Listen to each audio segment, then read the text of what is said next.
Okay, so I was recently at a conference called FITC in Toronto. FITC stands for Future Innovation, Technology, and Creativity. And one thing that I noticed kind of common in all the talks at this conference was the speakers mentioning imposter syndrome. And these are people that are like the people we admire, the people up on stage. Like, they have imposter syndrome. So if they still have imposter syndrome, that means like imposter syndrome is not a thing that goes away. So I kind of, I realized that May is Mental Health Awareness Month, and I thought, well, we should try to have like a group discussion about this. So the four of us, John, Scott, me, and Nicole, are gonna like lead the discussion, but kind of want everyone to join in. So we've done these before at MoGraph Mondays, where we have kind of like a group discussion, and it's just so if you have any thoughts or questions, like interject at any time. You don't have to wait till the end. Just like join in or whatever. So I have a little thing to get us started. So Nicole posted this little set of thoughts from Seth Godin. Seth Godin, the author of what are his books? Oh gosh. He's written a bunch of great like business thinking books. Linchpin. Yes, Linchpin is the one I read. So, which is just like kind of finding your little niche. There's that word again, niche. That I spelled that I pronounced wrong earlier today. Finding your. Like I say it. Finding your. Is it niche? It's niche. Yes. Yeah. It's niche. Something new. So right now. Earlier I pronounced it like niche, and Simon corrected me, and now I don't have to sound like an idiot anymore. Or Nietzsche. Something weird. I was like a philosopher. Yeah. Okay, so let's go. There's a couple slides here. So this is kind of like what imposter syndrome is. I assume everyone kind of knows what it is, but if not, this sort of talks about it. So this is the thoughts that come in your head that are related to imposter syndrome. So like, what right do I have to raise, or what right do you have to raise your hand, to show up, to contribute? One day they'll see right through you. Or you're not as good as you think you are, they'll say. You'll be outed as a fraud. This is a thing that you might think. This is a thing that the speakers at FITC were saying, like, someone's going to find out that I'm like not like good at this, So I'll continue this. So this is called imposter syndrome. It's an affliction for everyone from all walks of life, particularly from those who seek to lead or create. And here's the truth. You are an imposter. We all are. There's no sense in denying it. Because you can't be certain any new idea is good. You can't guarantee that your leadership will work. You don't know for sure that your contribution is going to fly. But you continue to do it anyway, not because you're perfect, but because you're generous. So this is Seth saying, I'm an imposter, and I care enough to contribute, to show up, to raise my hand, and to lead, and saying that we're all needed.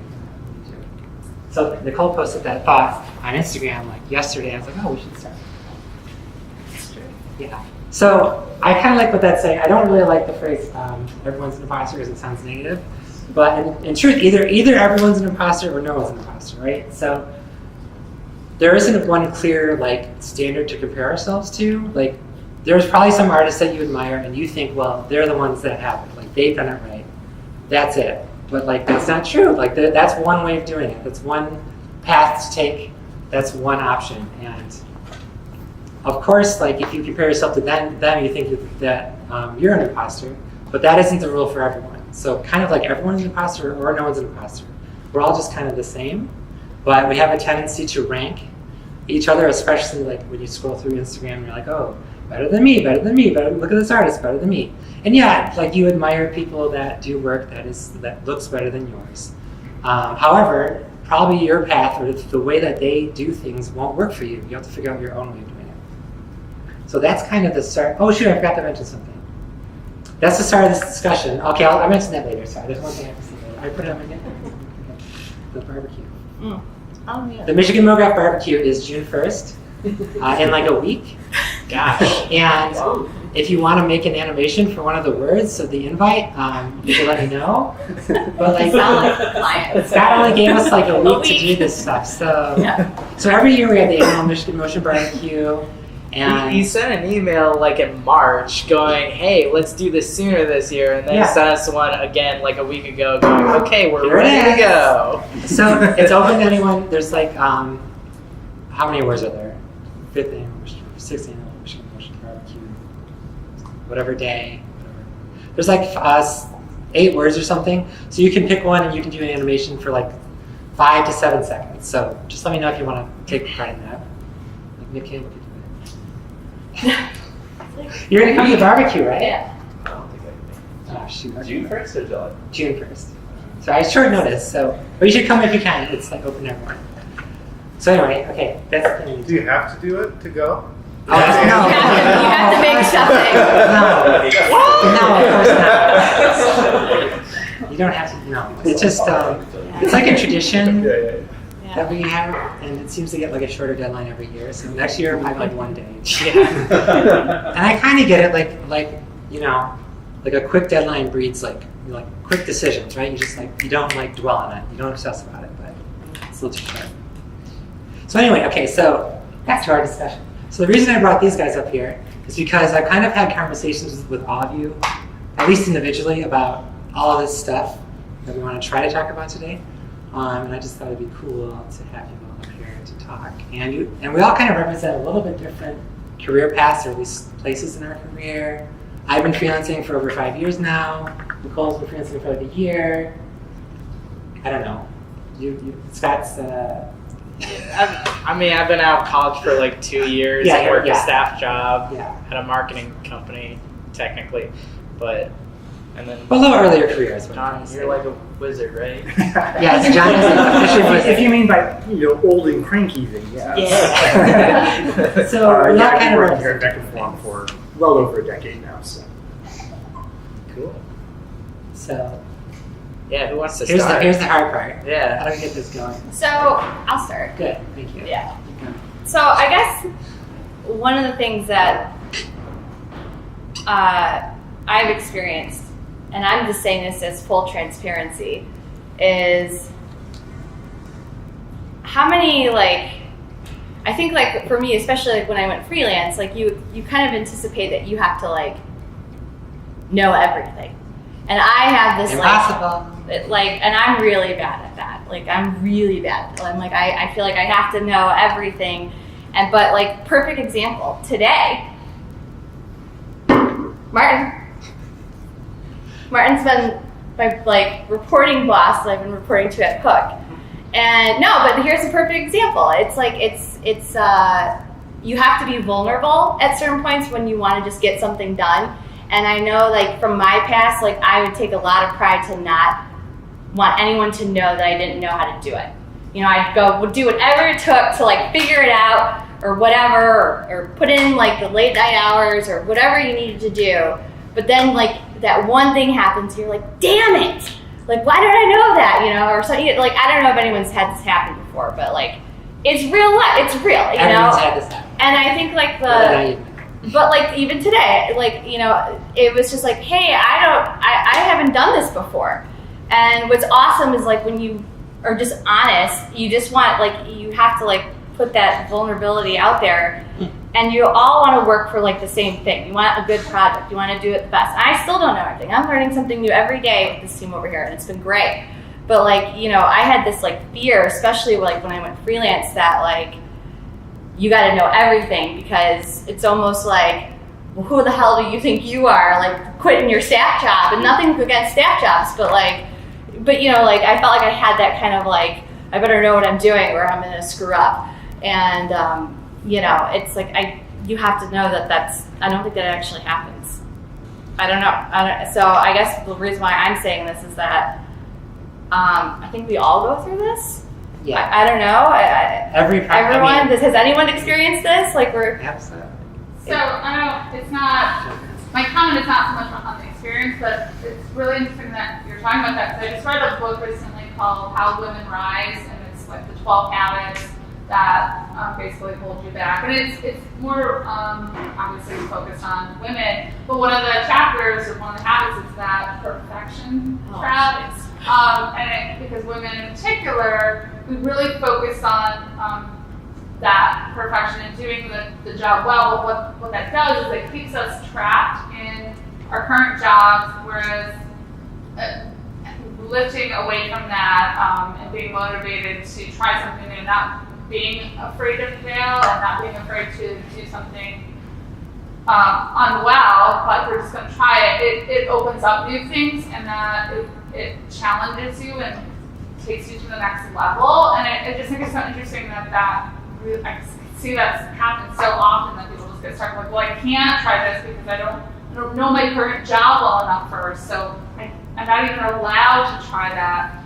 But if you do, you're just lifting yourself up more. So and it's so true. Like I feel like, and I don't know, like how many of like everybody here, like have any of you guys felt like you got like an opportunity, let's just say, and you're like, you don't know why you got it because everybody, like there's like 80 other people like around you that like can do like circles of like whatever it is, but you're like, why did that happen to me? Like, you know, and I don't know if anyone has experienced that, but like I don't know if that goes away, but like I think like the thing that I've learned too is that, and not to get all like spiritual or weird, but like sometimes the universe just kind of like throws you something and they're like, are you gonna step into this? And like it's just gonna be a little out of your comfort zone, but like you gotta try it. And like because sometimes you can't know like the path, you just gotta kind of jump in, and hopefully if you're surrounding yourself, and that's what's so cool about this community too. I mean, I'm like new to this community, like the MoGrad Monday, like I never came when I was at my staff job. I don't know why.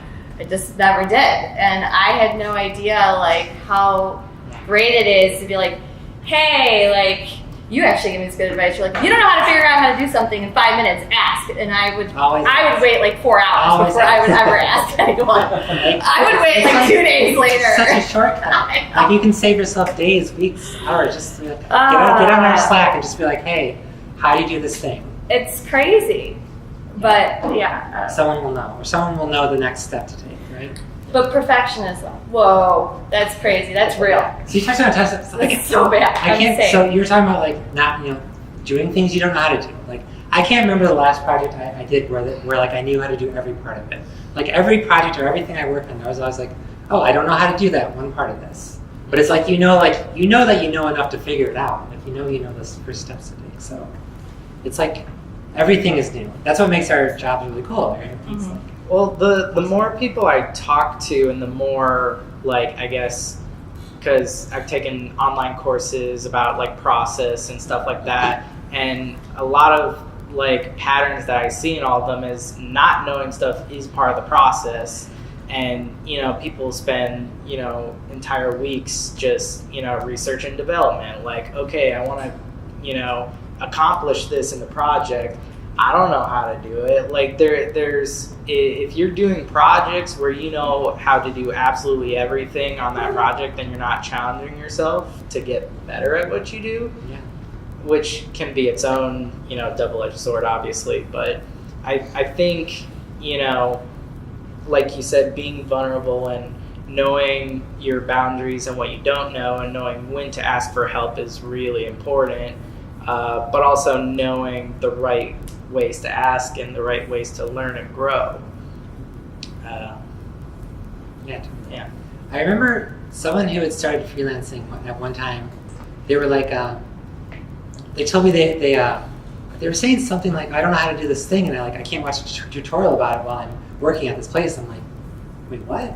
Like, why wouldn't they were like, oh, well, I don't want them to know that like I don't know how to do it, so I want them to see me watching a tutorial. I'm like, no way, watch a tutorial. Like, how else are you gonna learn? Like, they don't care. Yeah. Do you think they know how to do everything? Like, yeah. So it's surprising that someone would think that. So, yes, learn things, do things, admit it. I actually heard people going into the bathroom and watching tutorials. I remember someone told me that. They're like, hold on, and I'm like, dude, are you doing a deuce or what's going on? Where are you? So anyone who runs a studio would want you to watch a tutorial because they don't want you to sit at the computer and twiddle your thumbs all day and not figure it out and wait to go home to figure it out. I wonder if that's just like a freelance thing, though. I wonder if that's like if freelancers feel that way because they feel like, again, this is just like you feel like you have to know this because you're getting brought in for this like service. I don't know if that changes. Yeah. I don't know if it's different like when you're at a place or not. I mean, I don't know.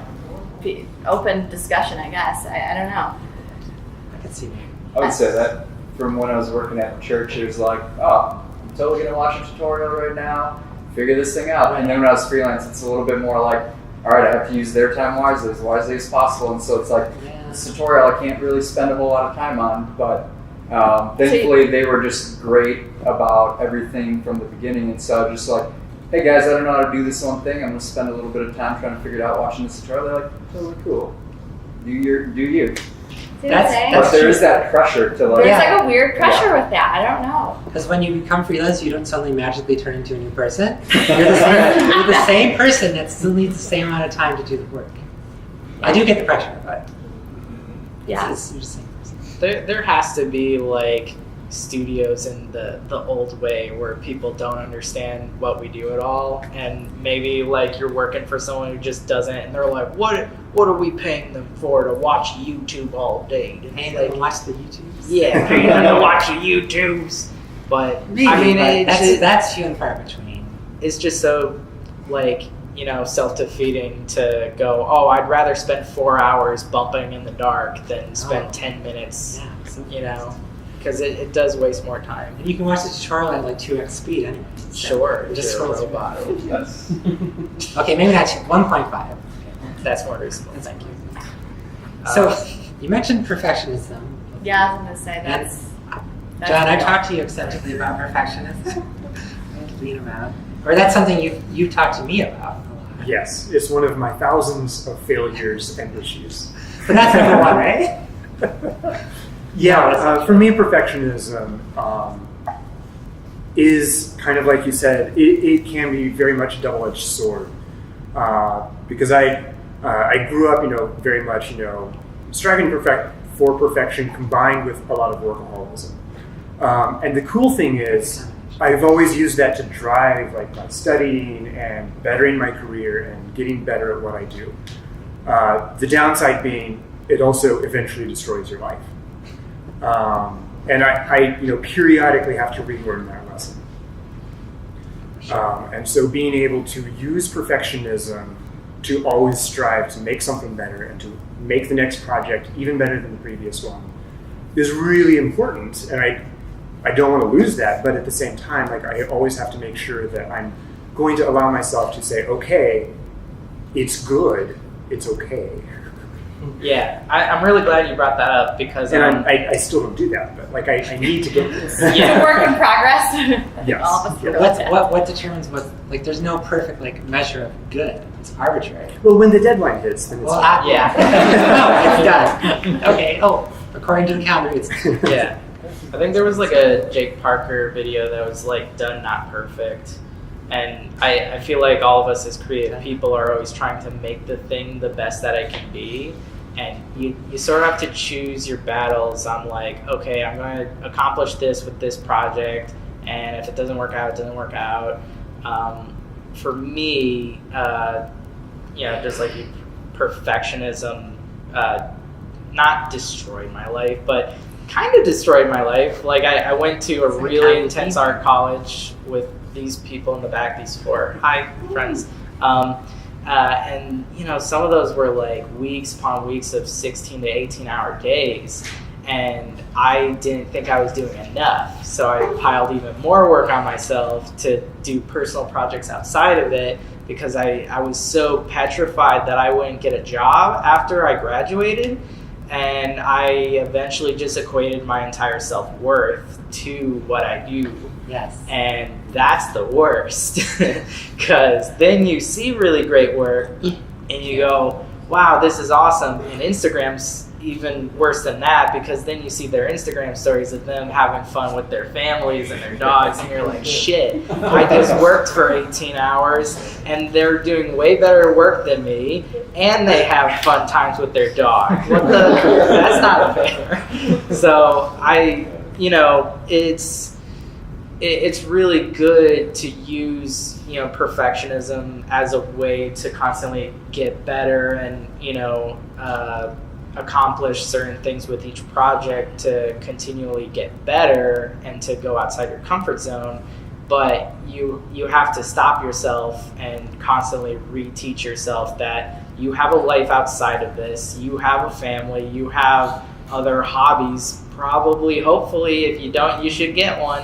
Because when you do stuff that has almost nothing to do with art, you force yourself to take a break from it and then you come back with a fresh perspective and you end up doing better work, I've found. Yeah, how bad are people with people doing breaks? Like when you're on something, like do you guys actually take a break?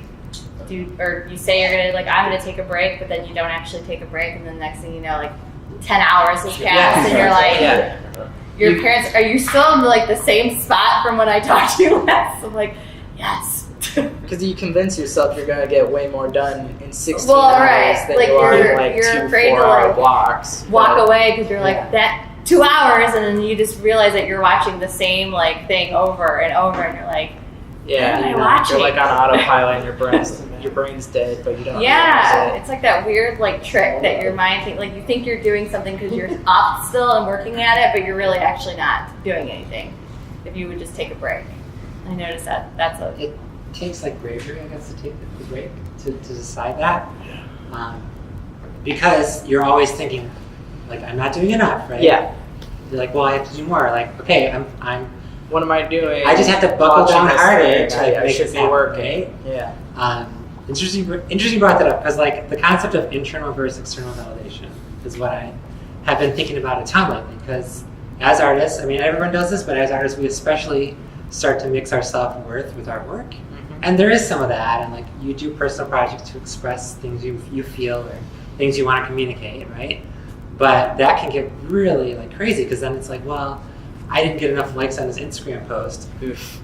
Why do I exist, right? Like that's a crazy, like way too far. Yeah. So, Well, they have 2,000 followers and I only Yeah. have 600. and that's all like external validation, Yeah. which doesn't mean anything. It's like bullshit. it's like arbitrary self-esteem, and Mhm. like I'm realizing this as I get older. I'm like 37 now. I've realized like, oh, these mental patterns that I just ignored and just have just been like, oh, I don't have to deal with that. I don't have to deal with that. Now I have to deal with that, because now it's like, oh, coming back. Like, okay. Yeah. So you have to build this internal sense of self, like, and rely on that self validation. Whether it's like you have a mantra that you always tell yourself, or one thing I've kind of realized. This is going to sound a little sad, but so let's say logically you can't quite convince yourself that you're awesome. Like, okay, like it's hard to believe that, right? It's hard to believe that. But what you probably can do, you can probably meet yourself halfway. You can probably be like, okay, I don't think I'm great, but like, okay, I can logically accept, like, okay, at least I know I did this one thing right, or this one project I just did. Like, this person said this thing about this, or whatever, or I felt good about this one thing. Like, okay, like that I can logically, like, convince myself, like, okay, I don't totally suck. Like, I'm not totally clueless, right? It's sad, but think about it. Like, okay, I know you eventually want to get to the point where, like, yeah, I'm awesome. I'm crazy. I'm like the best thing. Yeah. Not the best thing. Actually, I'm one of many good people, right? So, but like, you can start with like, oh, I'm not totally clueless. Like, I must have some idea of what I'm doing, right? So I just take little baby steps. Like, just start with one little victory. I forget who it was. It might be someone in this room, but it might be a complete stranger. Because I have a dog brain. But they were like on every project. That's why you like birds. What? Yes. It was like on every project, or on every time they have an opportunity to work with other people, they will write down like every nice thing someone says to them in person about a thing. So when they're feeling like, I'm the worst, I suck, I'm no good at what I do, they have like a folder on their computer that they open up and see all the nice things that everybody's ever said about their work, about, I don't know, their haircut. Scott, you got a nice haircut. Thank you. Wow. What places? And I haven't done that, but that's a good idea. Yeah, like a daily- if you have to like physically force yourself to be kind to yourself, it's much easier to accept that other people are kind to you than you are to yourself. Or seeing other people, say nice things about you, kind of make it feel more real of like, oh, I'm not terrible at everything. Yeah, because so we say things to ourselves that we'd never say to anyone else. Like we say horrible things to ourselves that you'd never think of saying to a friend, let alone like even someone you didn't like. Mm-hmm. And that's where like this concept of self-compassion comes in. Like, and at first it seems completely counterintuitive, because you think, well, if I'm not hard on myself, I won't succeed, or I won't Get better. Yeah, you get don't put that there, discipline right? on, yeah. So it's a good step to start saying nice things to yourself. So what you were saying is kind of like a gratitude journal, or a appreciation journal, where it's like, every day you pick like one or like 3 things. I'm gonna write 3 things I'm either thankful for or nice things that happen, positive things. And and over time you have it. And then eventually you kind of forget about the start of it, and you go back and be like, you're reminded of all these things that you don't think about it. It's good. That is good. What's up? Similarly, I made a list of things that I was like proud of that I accomplished. Good. So I'd be like, oh wait, that was just like a month ago. Awesome. Yeah, totally. Yeah. Yeah. I was actually talking to Pat about this, like something that I've tried to do a lot, like especially kind of like we're saying going freelance, it feels intimidating, you have to know everything, yada yada yada. But something I've tried to teach myself and pass on to others is that we all get stuck like looking forward and trying to get better and better and better, that I think it's really important to occasionally stop and turn around and like go back and look at your first reel or your college work or the very first thing you made, and you're like, holy shit, like I've come a long way, like since the start, you know, like you don't have to go back, 10 years if you've been doing it a long time, but even just like the last project, you should always be pushing yourself a little bit. Like this project is 5% better than my last one, and I think that's a really important thing because we just get stuck with like our pedal to the floor trying to knock out as many projects, as many posts, as many things as whatever. But I think it's really important that you look back and take a deep breath and revel in your accomplishments. Right. It's not to be boasty or it's not bragging, but we're all talented and we do good work here, and you should be proud of that. Yeah, totally. It's like the less you know, the more you know, or the more you know, the less you know. Yeah. Even Ferris Bueller, if you don't stop to smell the roses, you might miss it. Yeah, exactly. We're always striving for the next best thing. And, I worry that, I'm going to wake up one day and be 80 and like bitter at everything I've ever done. Like, shit, I should have enjoyed my work a little bit more. Because we do like a really cool, fun thing for a living. Why are we so like our own worst enemy? And why can't we go, you know what, that was cool, that was fun, that was... Yeah. There was a meme recently, and it was like someone who does this stuff. It was like, I might have had MoGraph memes. It was like, Good. Their life By was, the way, everyone needs to follow. but it was like their life was So flashing before their eyes, and it was just like 8 images of someone in front of a computer. It's so true. I like the... it's so good. I like the one of the guy at work, and he's like, I'm tired of looking at bad screen. Now I get to look at good screen. It's so fun. So I'll say one last thing before I go. As we fly out the door. I think it's always interesting too, because you look at yourself and say, that you're always impressive to someone, because you can do something that someone doesn't do. Like me just stand up and talk to a room full of people and it doesn't bother me at all. Other people really struggle with that. You guys animate. I couldn't even animate one little thing. So you guys are all vastly impressive to me. So I kind of come from the other way, like I am awesome to someone, I'm awesome to myself. That's true. It's going to be more awesome. So that's what it is. I think everyone should leave with. But you are impressive to someone, and you should be impressive to yourself. Aww, You're all awesome. Thanks for letting me have you. Yeah. Thanks, Emily. We're gonna keep going. We'll keep going until everyone has to go home. Hi, my name's Seth. This is my first time here, and Hi, Seth. Hi, Seth. Hey, I kind of have a similar story. I'm here because I'm building a production studio, a secondary part of one that's built in Grand Rapids called Gorilla. We have a spot in LA too, but I'm right next door to Julie. And I was just talking to my brother, who's my partner, about this the other day, and I was like, dude, I think that I've traveled to more countries than anybody in this building. I think I've gotten myself out of worse scenarios, under pressure, filmed crazy stuff, like had to work my way out of a prison in Africa, weird shit, like really weird shit. Wow. And I'm moving into this building, and I'm certain that I am the stupidest person in this building. And it's true, like what you guys do is magic. I'm just saying in like a technical sense, it's very like overwhelming to go into this place because it's a bunch of magicians doing stuff. And we work with those magicians a lot, as like running production, but with my animator in Grand Rapids, I'm like, do what you do. It's insane, right? And so it is really difficult sometimes to look at your own self-worth and be like, no, but like I have a place also. And without your skill merging with my skill, maybe we wouldn't like have something. And so it is hard, even when, especially like right now, being at this thing, you guys are talking, I'm like, oh my God, I'm just trying to keep up. But and yet we work in the same world, so there's always an aspect of that where like people are inspired by what you do, and they look at it and they're like, that is Greek to me. So it's great. Yeah. So Adam, when you were talking, it made me think of this thing. The only person like you should compare yourself to is yourself, because like comparing to anyone else is an inaccurate measure of any progress. Yeah. Because the only progress you know is your own progress. You don't know, you only know like a tiny bit of another person's story. There's so much below the surface. So. Also, you guys talk, I think, John, you were talking about using the perfectionism to like drive you. Anthony, you were talking about like sort of using anxiety to kind of push you a little bit, like channeling whatever thing you're feeling and kind of using it a little bit, and by using it, you kind of get out of it, get rid of it.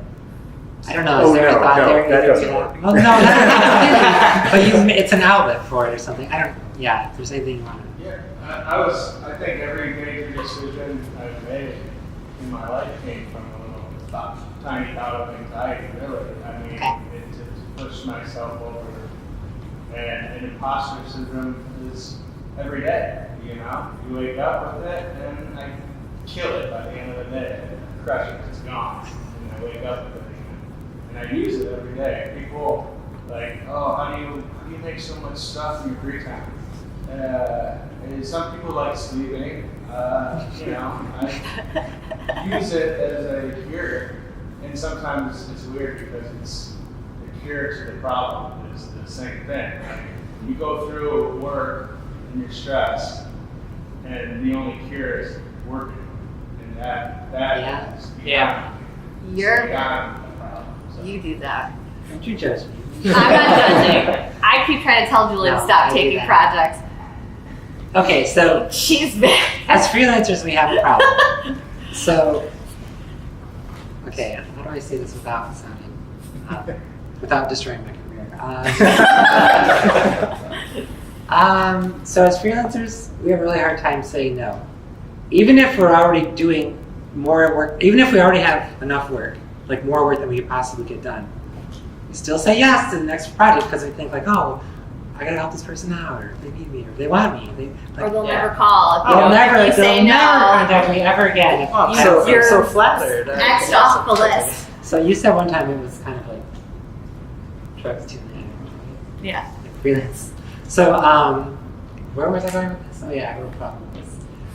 It's you kind of yeah, like you always have less time than you think you do to like get things done. And so I just think, well, I can get that done because instantly I'll just sacrifice my whole weekend. It's like, okay, I would have done. I'd say I don't have plans for the weekend, but I could have an easy weekend with no plans and just relax. But I'm like, oh, that's open. Like immediately someone asks me something, my calendar pops up. Weekend's free. Like I just demolished 2 days, just gone. Like okay, I'll just work. You gotta have that rest time. Just kill it. Yeah. She doesn't know how to have rest time. Which I feel like I'm trying to work on that too. Like I feel like when you don't do this, like if you take a weekend off, it's like you feel like you're being lazy because there's 8,000 things that you can learn. Or I should be learning like going forward. Yeah, like mine is like, you know, I should be learning cinema and I'm like I don't want to learn cinema yet, but yet, you know, and I'm like, oh well then you go on Instagram for 2 minutes and everyone that you like is like miraculously everyone posted it daily that day and you're like, damn, you know, and it's like a vicious cycle, and I think it's so important that we take a break. I'm a work in progress. This is not happening yet, but I'm working on it. But yeah. I mean, I'm the same way because I have a full-time job, but I have my weekends and nights free.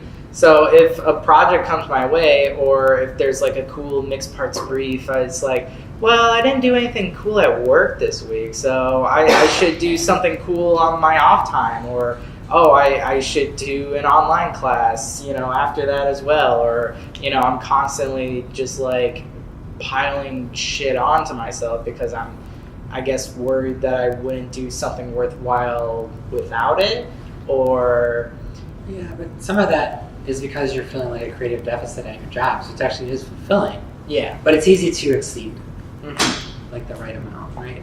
It's kind of finding that, what you need to feel like rewarded from the work. You gotta chase that high. Yeah, but there's a balance. Yes. Right? Yeah. It is kind of a high, like we're all workaholics, right? We're all addicted to it, so. Yeah. I mean, it's satisfying, but there's a point where it stops being rewarding, it stops being satisfying, so.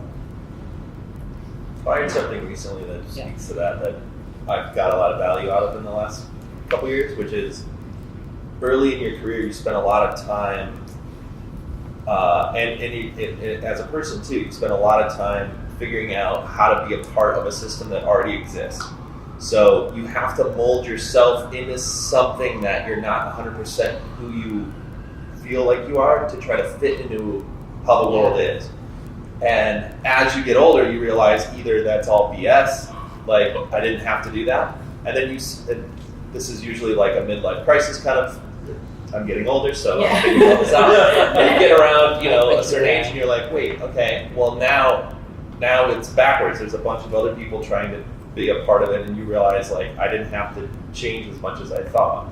Something about that, I didn't word it as well as I read it. I never do, but something about that process of you get to a point and you see that all humans are kind of broken people somewhere, and they either use those broken parts of themselves to like overwork themselves. I've done all these things, by the way, like overwork myself or take on too many projects or trying to be liked or any of these things. You take these somewhat broken parts of yourself and some of it works. You're like, holy crap, my like need to be liked actually worked, and I overworked myself to get this thing, and then you like I never can let go of that. I gotta overwork myself forever because I actually have a career in what I wanted to do.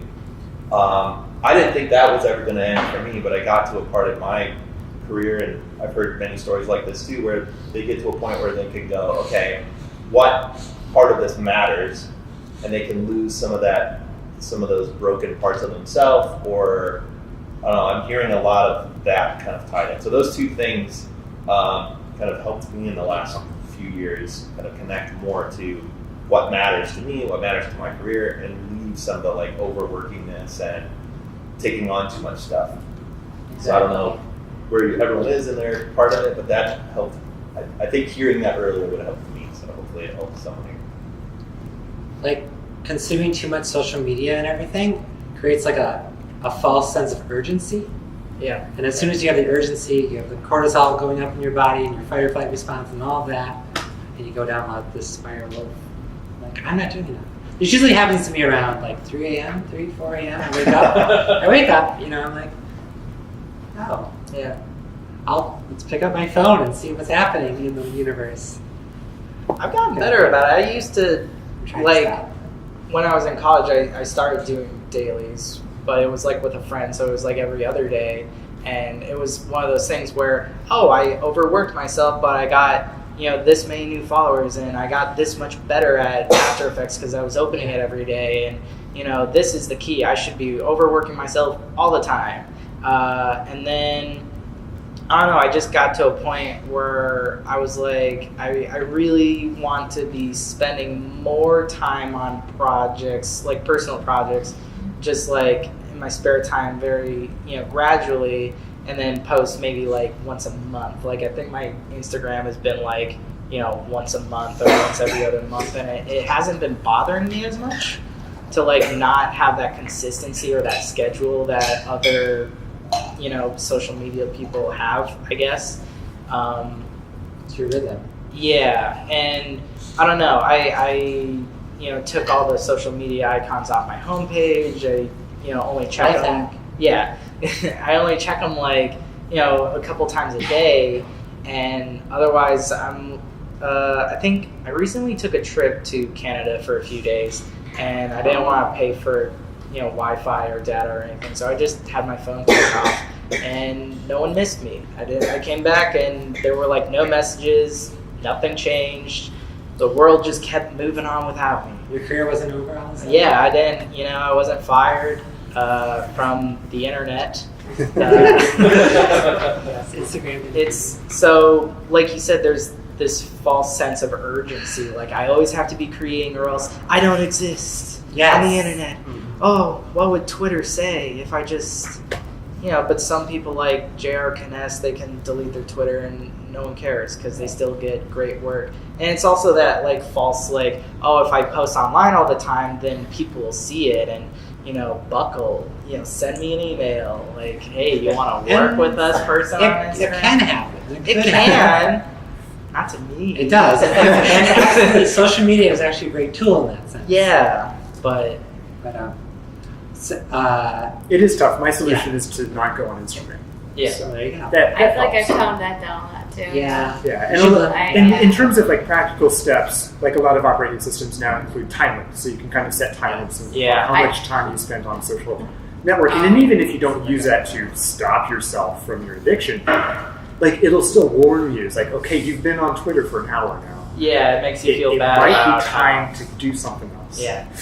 It's weird how different Instagram and Twitter are. It's like Instagram is where you post the best work and your best life, on Instagram stories, and it's like, oh, this is, my perfect little life, and then Twitter is everybody, shit spewing about Game of Thrones, and you're like, oh, this is what the world is. This is what it really is. And Tumblr doesn't exist. Oh, Tumblr. But yeah, it's something that I've needed to become far more mindful of, that online friends are not real friends. As much as I love people that I meet online and I enjoy the company and that sort of thing, the conversations you have online rarely have the depth to have serious conversations. So if you're trying to convince something of a political issue, it's not going to happen online. No. I know this because I keep trying. And to the importance of making sure that I just pull back a little bit. Mm-hmm. For me, the best thing has just been, I'm present online. People, find me, and then I'll meet them in person. A lot of the time, I'll like meet someone and they go, "Oh, you're on that. Well, you're a lot shorter than I thought." We met each other on the internet, Instagram. We met on the internet, but. That happens to me a lot, where I'll meet someone in person and go, "Do I know you? Because your work's great, blah blah." And then and then real human interaction happens, and then so social media is good. Yeah. Sort of for 10 minutes. Yeah, it can start up relationships. Yeah. So if you ever start to feel like, oh, if I don't create, I don't exist. Just remember, your friends or your partner or whoever. They're not. That have nothing to do. They're not with you because you're a good animator. Yeah. My wife didn't marry me because I'm a good animator.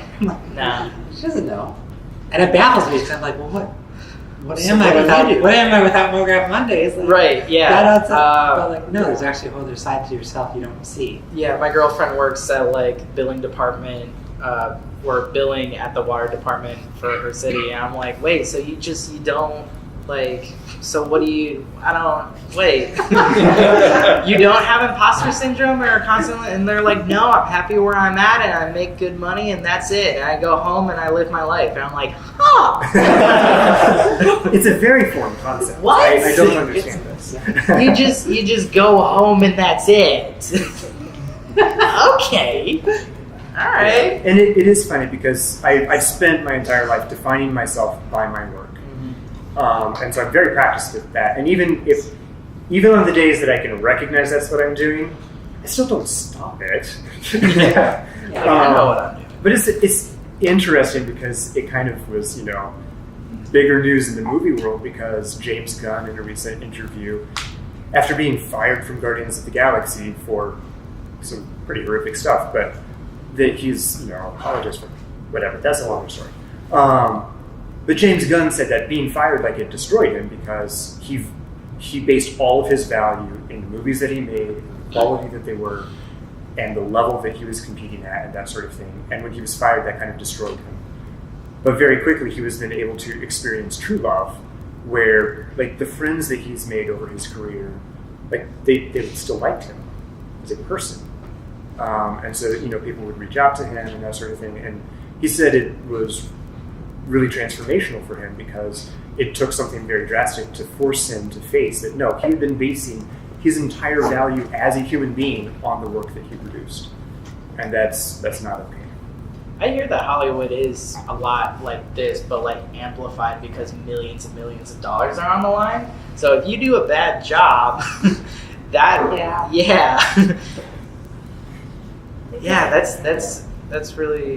a big story though.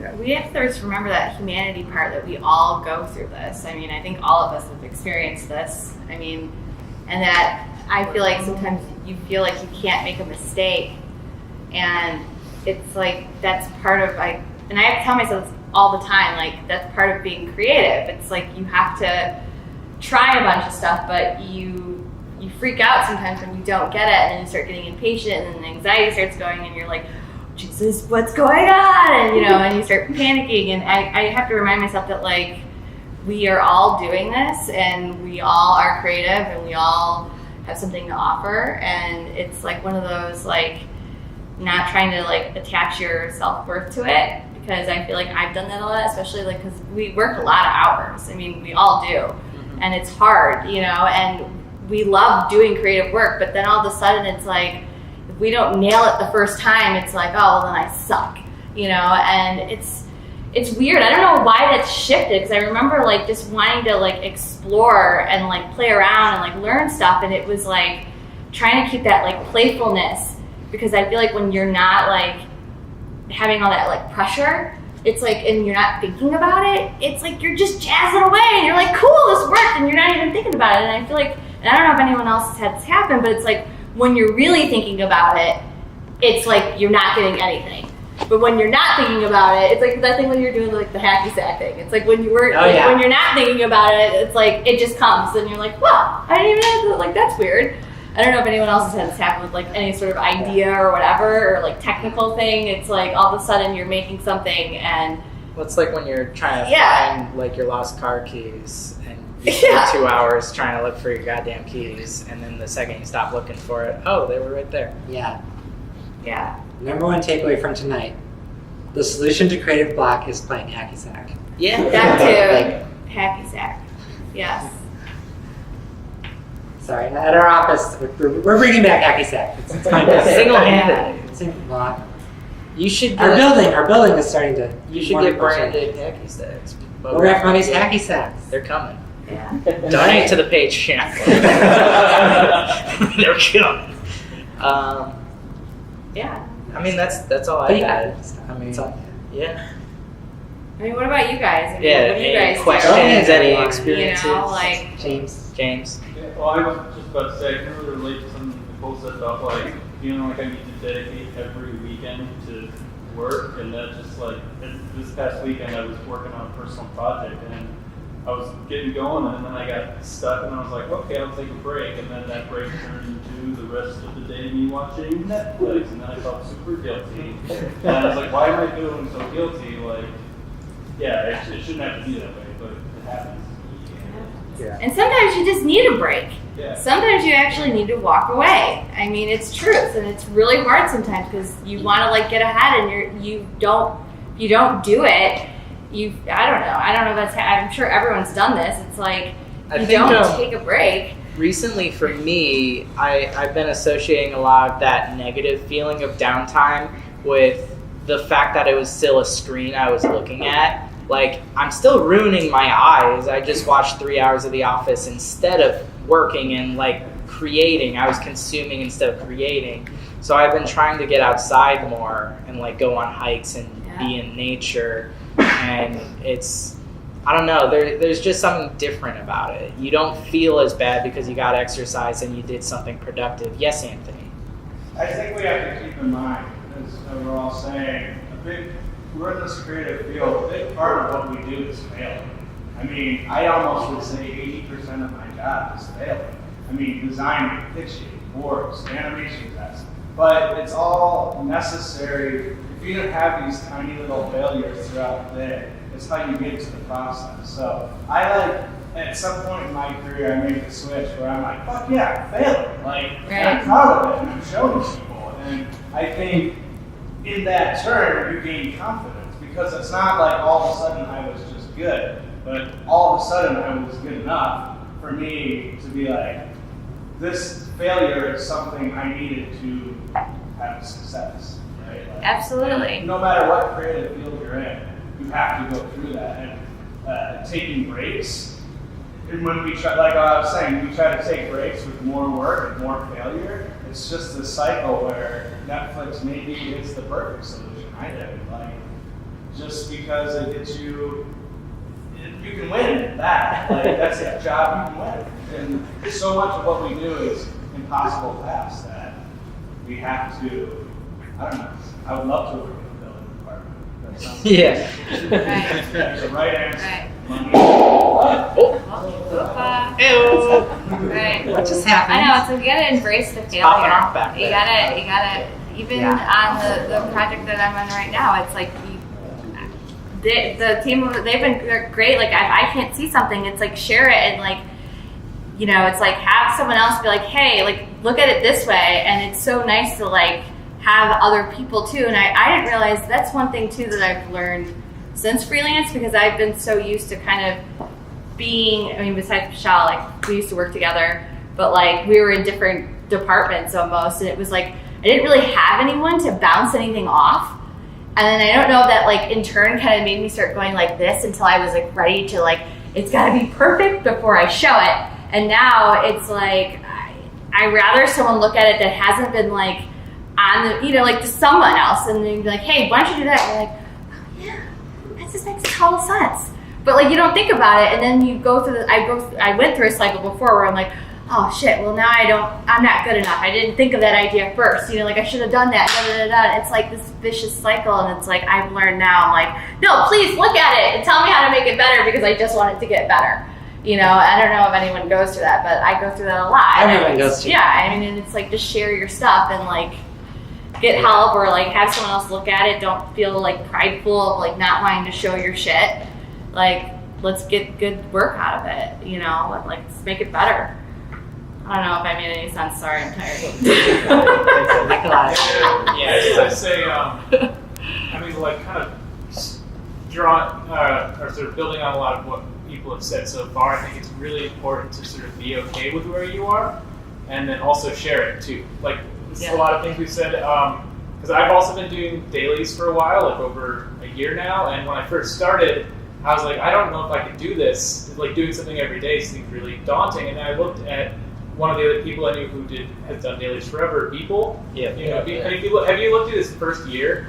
They suck. They're not great. Or I was like, hey, that's like, I can draw that well. You know, I was sort of and it's sort of not to be validated by other people sort of where they were when they started, but to be validated by the fact that this person has been sharing their work every day for 13, 14 years. And you can actually see their progression and say, hey, look, like, it doesn't really matter where you are. Just like do something, and you know, whether or not it's every day or every month, like show people and be okay with where it is, and you know, have a grain of salt that you can apply to people who are awful, and that's it. Yeah. Well, right here. Okay, so my name is Cam, everyone. Hi, Cam. So I do a lot of like figure illustration and portraiture and vector art where lines are precise and I want proportions on point, and I'm drawing realism. And now I'm looking at industry standards for like a lot of these animation studios, and I'm seeing that they're getting looser, more abstract. Oh, yeah. So I just spent 3-4 years at community college perfecting my craft, becoming the gifted illustrator that I was, only to now have to deconstruct that mentality and literally loosen up. And it's been like hell, because I'm over here looking at, you know, I have this animation that I just drawn that's sketchy as all hell, but like, it's still good, but I'm thinking, like, where's the guy's nose? Where's his finger? His thumb's gone. You're not watching that in the grand scheme of things. You're not paying attention. It's a frame. A frame is like less than 1/10 of a second. Then no one's going to pay attention, but here I am drawing on my iPad, crafting it like, all right, I need to know where this guy's finger is in time. I need to know where his elbow is in conjunction to where his shoulder. Throw that shit out the window. And I'm just getting, like, not necessarily frustrated because it's still a learning experience, but I'm realizing that errors are okay, and not that I'm purposefully creating shoddy work or amateur or anything like that, but it's like I'm giving myself leeway. I'm making things easier for me by you're essentially just moving the goalposts. Yeah. So it's like at that point, you can look at shitty dailies from a year ago, and I'm thinking, you mentioned that you don't like dailies, but I'm thinking, well, who cares? Just do the dailies, because then after like a few days, even a few weeks, you're still going to have whatever cool character you come up with, or just any idea that you drew. At least you drew it, because when you're watching Netflix all day, or you're playing Rainbow Six like me all day, or you're just sleeping, I am still looking at Instagram, looking at what other people are doing, and I'm thinking, well, if they're getting away with that, I can get away with that too. And now I'm just kind of motivated to the point where it's like, hey, this guy just has an Instagram solely for stupid characters he draws out of his head, and they look horrible. But it's working for him. I have my own characters that might be better or worse, so who cares? I can still create it. And again, I think that's how you can validate any kind of validation that you want, crave, desire, or whatever, because it's like, at the end of the day, who else do you have but yourself? I say just thrive in your errors. It's okay. No one will notice, because there's probably worse that's being passed off as okay. And that's okay. Like, it's all subjective, of course, but we're all so hyper aware of the worst parts of our projects, technical but aspects of it. but other people only see the good parts of it, or they appreciate the good parts of it, and no, they don't. It's why. Yeah.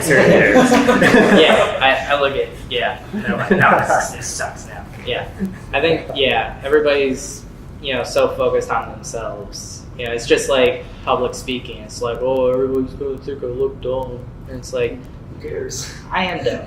Yeah, but I mean, I don't know. Everybody's just worried about their own wedgies. Imagine how I feel when I watch. I got a wedgie right now. I feel like. Yeah. Yeah. Okay. Yeah. That's how I feel when I watch McGrath Monday's videos or listen to this later. I'm like, oh my god, I can't believe I said all that weird stuff. But we don't clap anyway. I mean, you were great.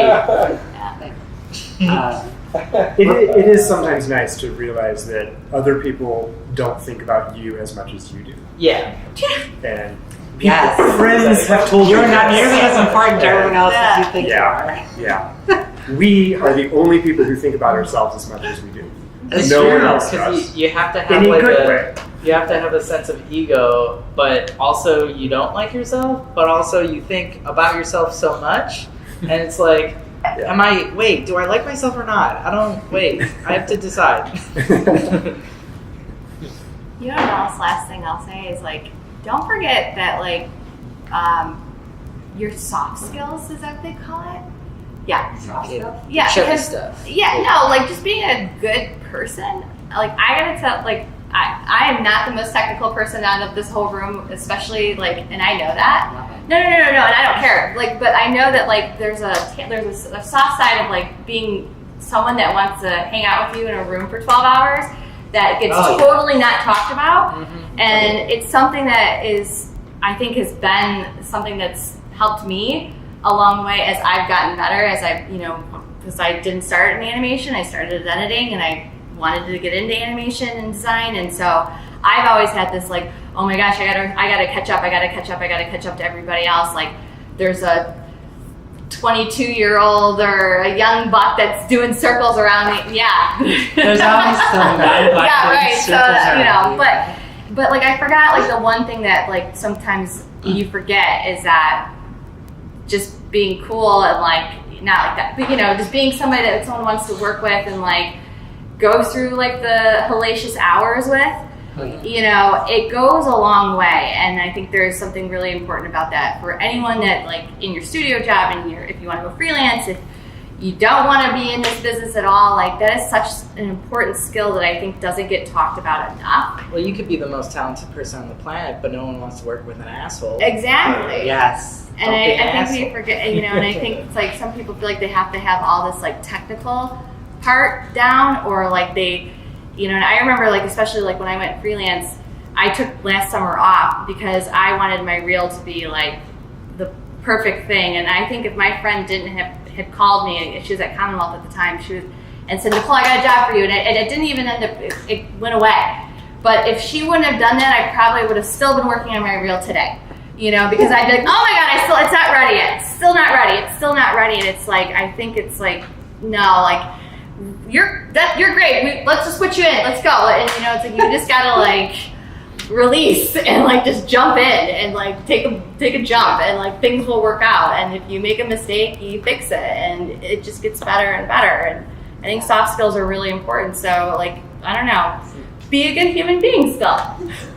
Amen. That reminds me of a really early video that you posted, Nick, like way back when, about just like be a cool person to hang out with, like as far as like finding a job as CTO. Yeah, it's like something that's totally that was down. way more important than like going to meetups. That's why I always try to make more of these, because meeting people is where you find jobs, and being a personable person, talking, and then they kind of assume you know roughly, or at least know where to search for the tutorial, which is BS. That's like trying to remember everyone's phone number. Like, who cares? I know. I gotta look up their phone number. It's like I've done this three times. I still have to look it up. Wow. There's many times I've not remembered exactly the right box to tick on a certain thing, and I'll go look at it. My face shows up. And I'm so happy I recorded this video. Nobody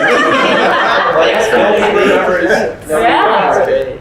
And that's crazy. Like, talk about measuring your own progress. Like, I know. You have like this. Yeah, I can only imagine what that's like. I want to know how many of our tutorials are watched in the bathroom now. I'm serious.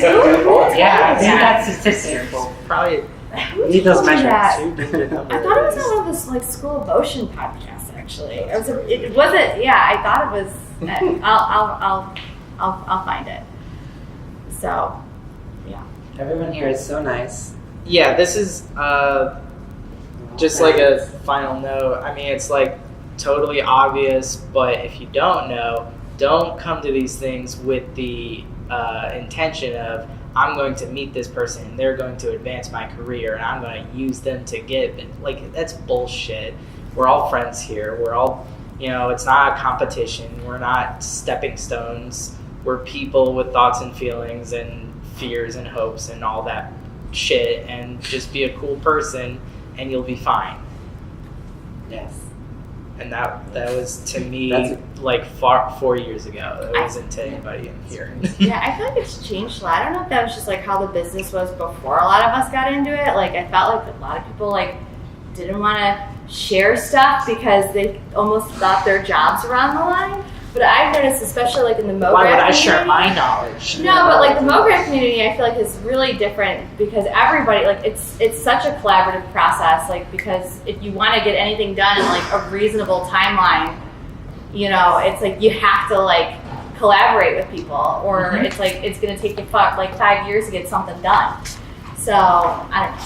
I didn't sign up for that. Yeah. Like really. Oh, here they are. Okay, I was like. So if you haven't signed up for giveaways, we're going to do giveaways in a minute. So we can continue this conversation, but I just want to get things. That's all I had.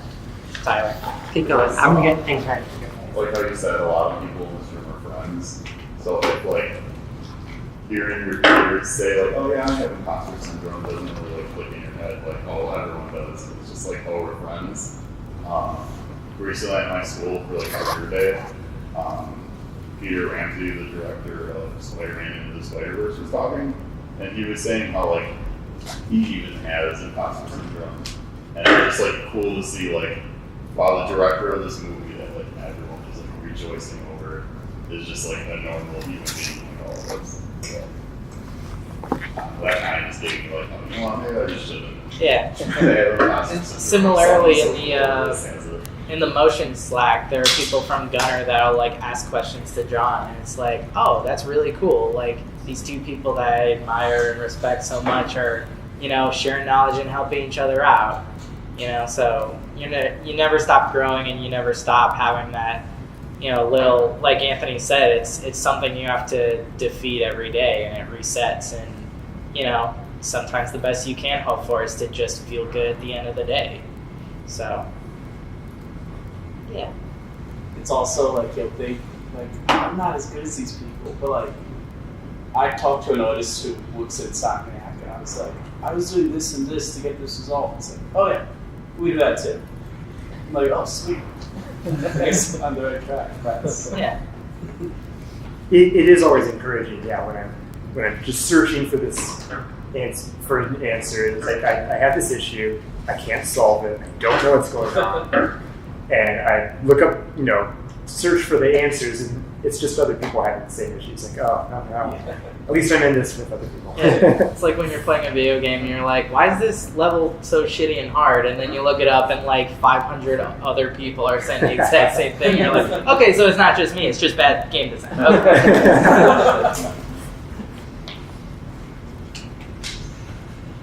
Anyone else have anything? I don't know how to segue out of this. This always happens, like we could talk forever. Wait, do you guys have segues here? No, we have one wheels. No, we don't have segways. We should do that out. we should talk this through. Yeah. I'm just not very good at this. Pull the ripcord.